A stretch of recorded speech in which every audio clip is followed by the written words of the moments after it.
Anything else? Are we talking about anything else? And Corey will give an update on the PBA. Okay, so let's do the item first, Mr. Clifford.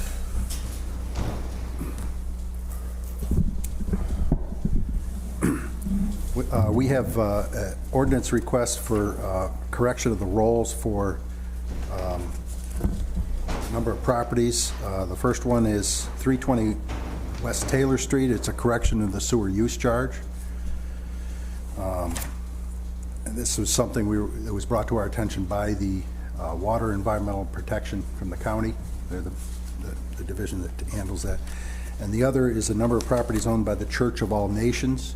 We had denied their exemption, and upon further review, we realized that they fit under the definitions of the law and should retain their exemption. What properties does the Church of All Nations hold?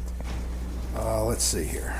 132 to 44 Furman Street, 129 to 31 Furman Street, 145 to 47 Furman Street, 146 to 48 Furman Street, and 139 to 43 Furman Street. There's that's a lot of church services in a lot of locations. Yeah, they're fairly close together. One is a parking lot. Two of them are houses that they own where they minister to recovering addicts, and they allow them to live there for a period of time while they're being ministered to. So, just for the record, I know that the two houses you're talking about, one is an old Victorian, the other is right next to the church. Right. And so Teen Challenge has nothing to do with any of those people there? I don't To your believe knowledge? so, but I'm not sure. I can Because tell those you, places were there before that church, before that particular congregation got there. yes, this congregation has taken over those properties and those programs apparently with those properties. One of the reasons that the exemption was denied was that one of the properties when we went out in the summer,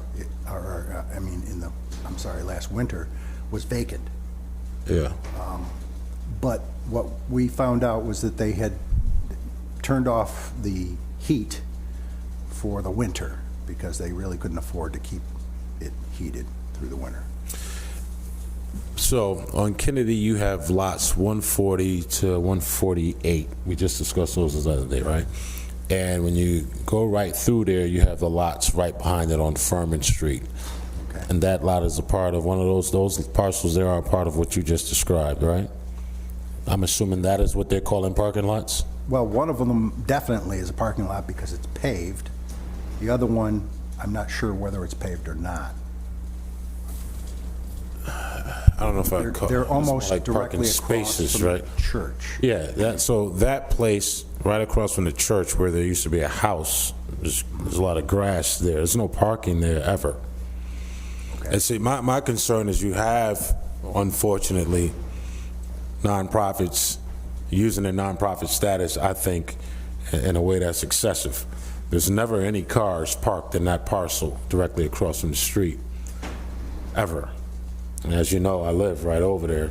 I happen to cut through that trail all the time. And so I would have to identify which parcel that was. you can actually walk over there whenever you're ready, Commissioner, and I'll point them all out to you. But, you described a lot of parcels there.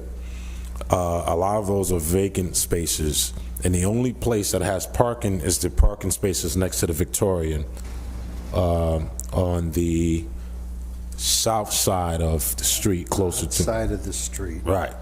That is the only place where there's parking. There's no parking anywhere else on Furman Street in any grass field. There are two parcels that we list as vacant. One is 139 to 43. The other is 145 to 47, which I believe is right next door. Yes, it is. So those two parcels are right next to each other. So let me ask you this. In regards to exemptions provided to nonprofits for whatever reasons may be made up, they simply put in a request and you guys grant it? There's no other... No, we don't always grant it. That's the problem here. No, We didn't no. grant it last year, and this is the reason that we're coming to the council. I understand We that. are granting it this year. Right. On the assessment roll that we've just prepared. We'll be finalizing that roll at the end of March. But this is a request for last year's assessment roll to correct. And that, Apparently, they didn't get the notices. There was an issue about where they were mailed.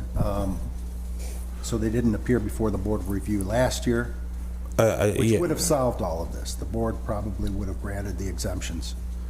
I understand that. And what I'm asking about is process, and then that eventually, that exemption has to be approved by the council. In this case, yes, because it was denied last year, and they didn't go to the Board of Review. I'm gonna tell you right now, I'm voting no this year. So, because if it wasn't for the fact that I live over there, and I look at that empty space all the time, and it's never being used, they're being dishonest. I hope they're watching. Well, that's one of the 6 properties, 5 or 6 properties. Yeah, that's too many. So, All right. What's the extent of the investigation within the process? How do you guys physically go out there to assess the properties, or you're just going out the application? if we have questions, we do. Typically, we send them a renewal application every year. The first time they file, they get a very detailed questionnaire about what the uses of the property are. In years after that, we'll just send them a renewal application. These are New York State forms that we use. And it basically says, has there been a change to the property? If they check no change, then they're swearing to the fact that there's no change in the use of the property.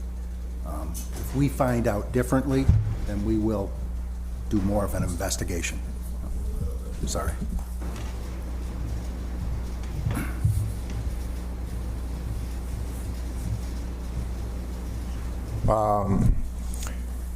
Dave, I didn't ask you this ahead of time, so it's okay if you don't have an answer, but I know a lot of people got reassessed this year in terms of the grievances. I hear a lot of people coming to grieve. Is the volume, how do you compare It's the only volume? slightly higher than last year, and we probably almost doubled the number of equalization changes we did this year. So overall, the rate would have been lower this year because we adjusted more? Is that kind of? It depends on how everything comes out after the Board of Assessment review hearings. The people do come in and grieve these assessment changes, and if the board rolls it back, then obviously that's not going to increase the taxable assessment. All the grievances will be done by when? The end of this month. But the final numbers, everything's made final at the end of March. That's when the board comes in for their final adjourned meeting, where they basically sign off on everything. And Eventually, I'd be interested just in the overall numbers from last year to this year, and how many changed, how many got grieved, and then what percentage of the grieved got adjusted in any way, just as a measure.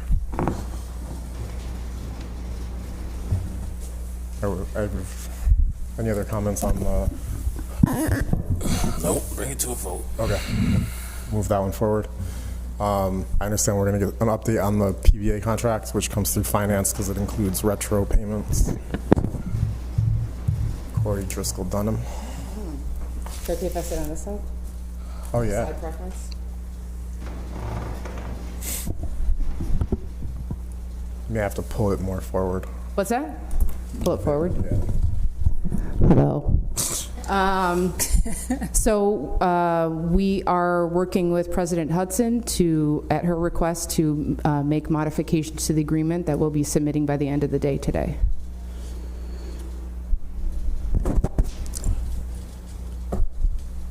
Who else is a part of that discussion? This was a result of the request of leadership to propose modifications that they'd like to see, and so President Hudson engaged and made some requests to have the agreement modified, and so we'll be submitting that to the clerk's office.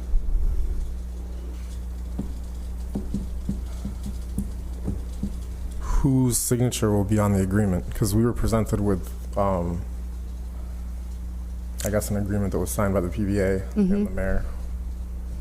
Yeah, this will be you know, if the council were to approve the agreement with the modified changes, then it would go back to the PBA however they choose to respond. But it's my understanding that the council votes on the agreement as filed with the clerk, and so that's what we'll be filing. That doesn't prohibit any changes to be made once it's filed, though. I mean, the specifics of the agreement aren't part of the agenda. It references the agreement as on file with the clerk. So up until the council votes, that presents the opportunity to make any modifications. So the agreement we had in leadership with that, it would require 5 voting councilors to sign the letter.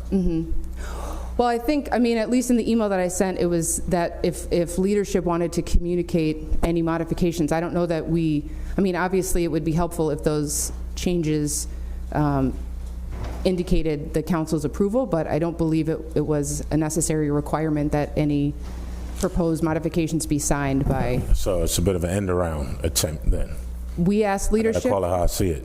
We asked leadership for modifications. President Hudson is part of leadership, and she submitted some modifications she wants to see. I got you. So let me say this for the record. Nobody speaks for me.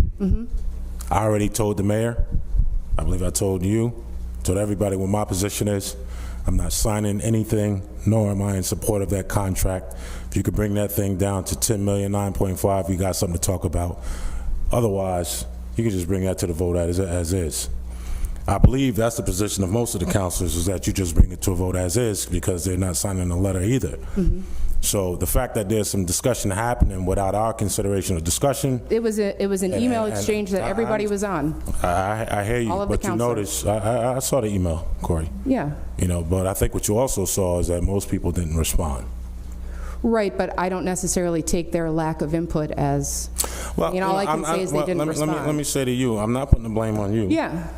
But I am calling it how I see it. It is a bit of an end around, because I know what the conversation was when we were all in the room, right? And so to make one statement to say, all right, this is how we'll respond to it, but then say, well, we don't necessarily have to do it that way, is disingenuous, to be quite frank. So I mean, we put a call out to the council that if there are changes that they would like to see, to filter those through leadership. President Hudson is included in leadership. She suggested those changes to us. She made a request that the agreement be modified to reflect those changes. What happens at that point? all right, we'll deal with that, though. Okay. All right, appreciate it.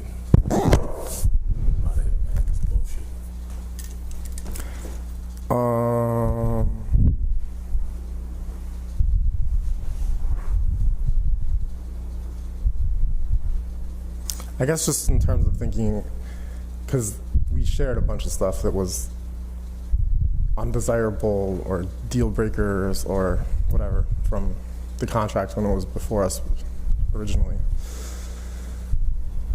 And then the item got withdrawn, and it certainly wasn't proposed that we should just edit it at the time. That wasn't on the table. But then it got withdrawn, and then it seemed pretty clear that most of the problems that made it not palatable were communicated multiple times to people in the mayor's office. And then it seemed like it was on you all to see if you could get the PBA to move. Seems like the PBA didn't move. Yeah, I don't know, at least for... So why would you, if the PBA didn't move for you, why are you telling us to put things in writing that we would agree to, that you haven't gotten them to be able to agree to? Like, yeah, I don't know that part, I don't understand. So the PBA leadership and the membership approved the agreement, and if the council doesn't want to approve the agreement as is, you know, the conversation that happened with the leadership was, well, what changes, if there are changes you'd like to see, please let us know, and filter those through the leadership of the council. And so President Hudson communicated modifications that she would like to see as a member of the leadership. That was the process we set forth, and so we'll make those modifications. I mean, I wouldn't say that there has been... So they were, the PBA were agreeing to the modifications that President Hudson. No, we've made it clear that PBA, PBA is not, we're not going to go back to the table and renegotiate the contract. PBA is not willing to do that now at this point. So we said, okay, well, are there changes that the council would like to see that would gain their approval? If so, then the ball is back in PBA's court to decide what they want to do. They're under no obligation, but since they've already done their portion of approving the contract, we'd like to see if there's some reasonable changes that the council would like to see that would make the contract, the agreement, more palatable for passage. But it was presented to us from, I mean, maybe not sitting at the table, but just like conversations that no matter what was presented from the council, that the PBA wasn't going to budge, like they weren't going to like change their mind or change anything in the contract. So what would be the point for President Hudson or anybody else to make a modification that we knew would get neglected? I would say, I don't know that I think the PBA is waiting to see, I don't want to speak for the PBA, but from my conversations with the leadership, I think they're waiting to see what changes the council would make that would make the agreement passable by the council. So Every communication I've ever had with Jeff Piedmont has been, bring my contract to a vote. Why are you holding my contract? well, I don't know if we can define our relationship with PBA by your relationship with PBA. So, I mean, So, does the council get, this seems strange, because I've if the tried to PBA, be respectful of the like who does what part stuff, and it feels like you're telling us, well, you should just negotiate what you deem fair. And that, because I've actually thought about it a fair amount, and it feels a bit like a trap, because I do not have an entire bureaucracy that works for me. Like we as a council do not. We work with the limited information that you share, and we say whether it is good, bad, or whatever. We have to approve it, and we weren't willing to approve the arrangement that you made. And then I understood you were going to go back and try to make a different arrangement, and now it feels like you're saying, well, we need you to come up with a different arrangement, but even to adjust the contract, I don't have all information. You know, like it's like I'm making a deal blind. what And information do you need that we haven't provided? I mean, we're not requiring. I asked Frank for the most recent model when people were asking for changes. At the end of the negotiations, nobody ever sent me that. I provided all Like the right there. financial breakdowns of the cost. All the financial breakdowns. The financial breakdowns are too simple, okay? Like you make adjustments to things, they all change. The point is we don't have all that. I don't have the model in the final form. I don't have access to the employee who made the model, who is now a police employee. So the idea that we have the information to go make a deal, like it is hard in the most thoughtful, devoted way to adjust things and to then say, oh, it's now gonna cost $15 million from our perspective. Like that is y'all job. Like that's what you all have like professional bureaucrats for, to use them to estimate this kind of thing. I just find it completely disingenuous that the council president's going to negotiate, and the council president is a member of leadership, but she doesn't have a vote, and certainly 5 people didn't respond and say, here's what we think, which even that, I don't understand the strategy. It's like, I don't know. I challenge that we've been disingenuous. We had a conversation. Like disingenuous, okay. We had a conversation with council leadership to say we need to bring this to a resolution, one way or the other. Are there changes, if there are changes, that reasonable modifications that you would like to see to the agreement, please let us know. Why are we letting you know that? We've been letting you know that the entire time. I would contest that there's been a consistent message from the council on what changes they would like to see. You would say there hasn't been a consistent message, Across the board, but now you think there is a consistent message for changes? from the leadership of the council, From which leader? the leadership of the folks that meet with us prior to every study session, the call was made to them. You are the leadership of the council.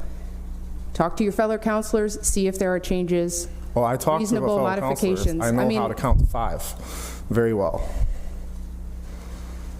I'm just saying, it seems like these options for us to edit things were not there before. It seems the PBA has told you they don't want to make adjustments, yet it seems you're telling us to make adjustments so the PBA can reject us instead of rejecting. I'm not telling you to make adjustments. I'm asking, are there reasonable adjustments to be made to the contract that would... Of course there are reasons. We've been like the idea that we haven't communicated reasonable adjustments over this period of Well, time I put a call is out- totally insincere. I put a call out to the entire council. The only person who responded with specific adjustments to be made were President Hudson. And were those adjustments accepted? Like, PBA, if the PBA membership had rejected the contract due to some sort of detail, I would think that we would then say, well, what changes do what would get your passage on it? So I don't understand why this would be any different. We are just asking. If the answer is no, then the answer is no. But even at the process, so the PBA has leadership, right? And Jeff Piedmont is their chief negotiator, let's call him. And then the mayor is like, I guess, chief negotiator, whoever he empowers, and they go and they make a tentative agreement, and then they come back to their respective groups. So Jeff needs to go to his members, they need to approve it. The mayor needs to go to the council, we need to approve it. So let's just say Jeff, let's say his members reject it. Then at that point, Jeff and the mayor go back and they make a different agreement. The mayor doesn't go to the PBA members and say, hey, PBA members, what should I do different? So in But I this would imagine case, Jeff would go back to his members and say, are there changes, membership, that we could make that would have you pass this? Are there reasonable changes, PBA membership, that I could make that would make this contract more palatable? Yeah. And again, it's a question. We're not telling the council to do anything. It was a question that was put out there. President Hudson responded. Nobody's telling anybody to do anything. The message was, we need to bring this to a resolution. We're going to put it back on the agenda. We stand by the contract as is. However, if there are modifications that the council would like to see, please let us know. so when you put it back on the agenda, so you said you'll be done with it today, right? By the end of today. So when we get it now, were there any adjustments or were there anything different, or you're just giving us the same contract? No, we will adopt the modifications that President Hudson requested be made to the agreement. Okay. But the PBA didn't agree with those modifications, right? No, not yet. And so when will they see the modification? They've already. They're aware of the Right. proposed modifications, but we haven't had a conversation where they've had to commit one way or the other. And we made that clear in the meeting with council leadership, that any modifications that the council introduced doesn't necessarily bind the PBA. The PBA will make their decision if and when an agreement passes the council. okay. I'll have to talk to the other counselors and our council leadership more. I don't Okay. know what else to say. Thank you. That was the finance meeting. Thank you.